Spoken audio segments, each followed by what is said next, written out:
अब भने चाहिँ हामी 3 जना ज्वाइँ आउनु हुँदैन अरे हो जान्दैन नि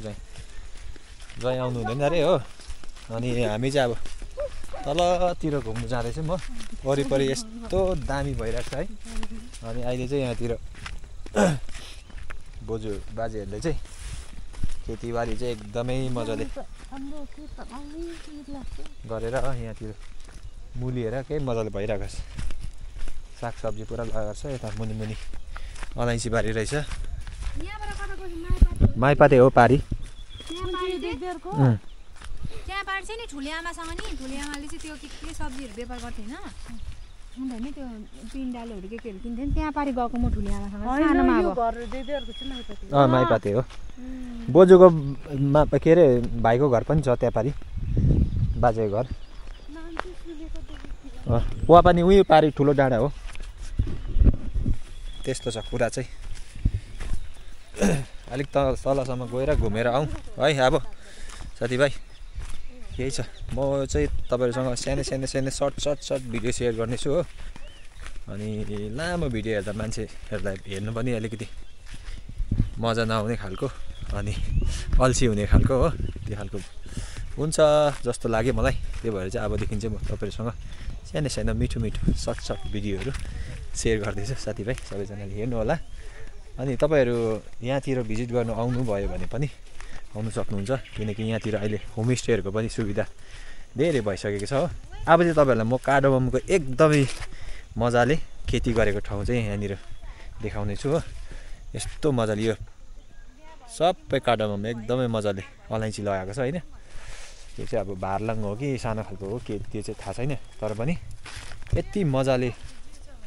अलैँची यहाँनिर फैलाएको रहेछ नि मामाहरूले बाजेहरूले है आम्मा अलैँची मल चाहिँ यसरी लाउनु पर्ने चाहिँ मजाले हो कस्तो दामी हेर नि यहाँनिर आम्मा नि अलैँची मेरै त हो सबै तिमीहरूलाई दिन्छु योपालि म ए हो के दामी भएछ अन्त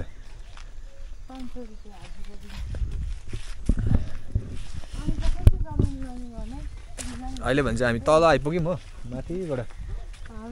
ज्वाइँ मम्मीहरूले हेर्दै हुनुहुन्छ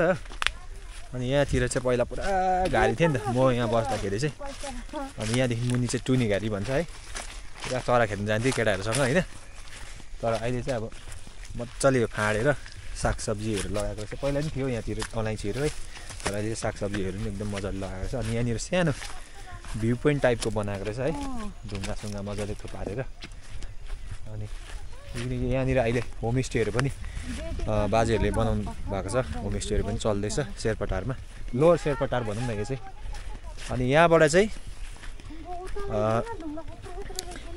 भ्यू चाहिँ के देख्छ भन्दाखेरि चाहिँ यता पारि माइपाते भयो यो साइडपट्टि माइपाते भयो होइन अब यता हामी अहिले आएको शेर्पाटार लोवर शेर्पाटार सो यहाँतिर बस्ने ठाउँ पनि रहेछ साथीभाइ अनि यहाँबाट चाहिँ यस्तो दामी भ्यू पोइन्ट आम्मामा यस्तो दामी रहेछ है यहाँनिर पहिलादेखि अन्त यस्तो खालको ठाउँहरूलाई मजाले सजाएर मान्छेले दिमाग लगाएको भए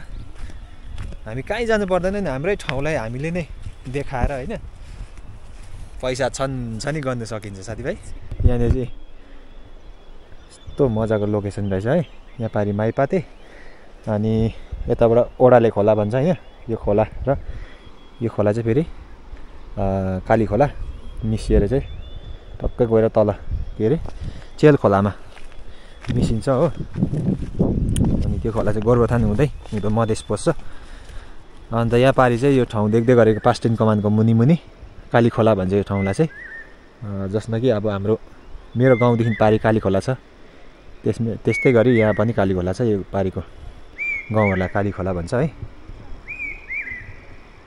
यति मिठो छ नि यहाँ त बेसी बोल्नु पनि मन लाग्दैन क्या त चराहरू कराएको सुनिबस्नु मन लाग्छ चिसो छ हो म चाहिँ ज्याकेट नल्याएर अलिकति जाडो हुनु थाल्यो अरू सबैजनाले ज्याकेट लिएर आयो अघि गरम भइरहेको थियो नि एकछिन माछा मार्नु गएको थियौँ तर माछा चाहिँ एउटा पनि पाएन हो अर्ग्यानिक फिसिङ गर्नु लागि चाहिँ हेम्बर लिएर गएको थियौँ तर माछा चाहिँ एउटा पनि पाएन अन्त अहिले चाहिँ हामी घुम्दैछौँ नि तल्लो गाउँ मजाले एकदमै दामी देख्दैछ पारी पनि घरहरू देख्दैछ अहिले त यस्तो दामी भइरहेको छ ठाउँहरू हेर यहाँ पहिरो गएको रहेछ के दामी है टुनी घारी जान्थ्यो यहाँ मुनि कता टुनी घारी यता भन्छ कि चरा खेल्न जान्थ्यो पहिला हामी मार्ने त होइन कुदाउनु मात्रै के दामी लोकेसन अन्त आम्मामा सानो सिनेमेटिक अब बनाउनु पर्ला जस्तो छ यहाँनिर ओ राति बन्ने होमस्टे त त्यो रहेछ नि कस्तो दामी बलले राति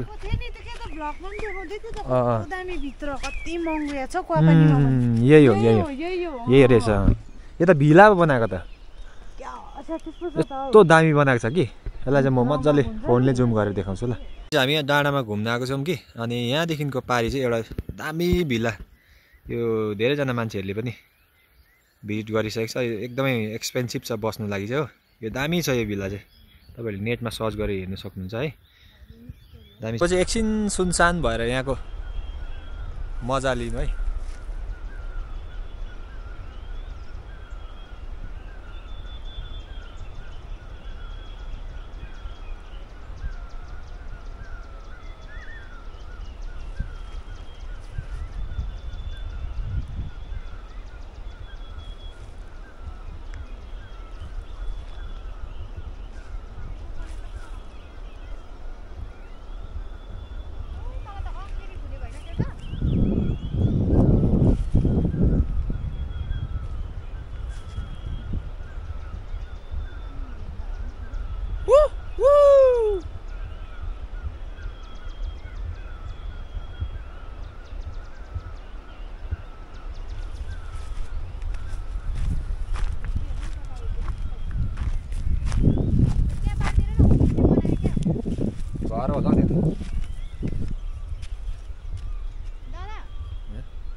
काली खोला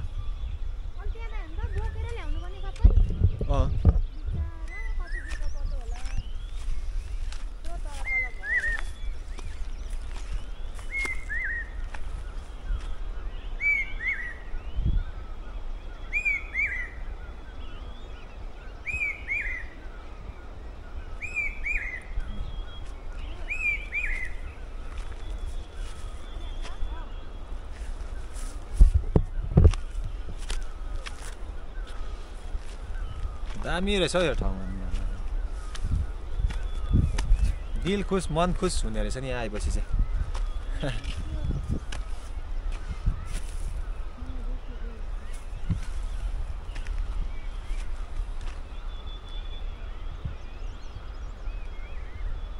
के दामी नि जाडो महिनामा चाहिँ नसक्ने रहेछ यहाँ आएर बस्नु अहिले त कस्तो चिसो भइरहेको छ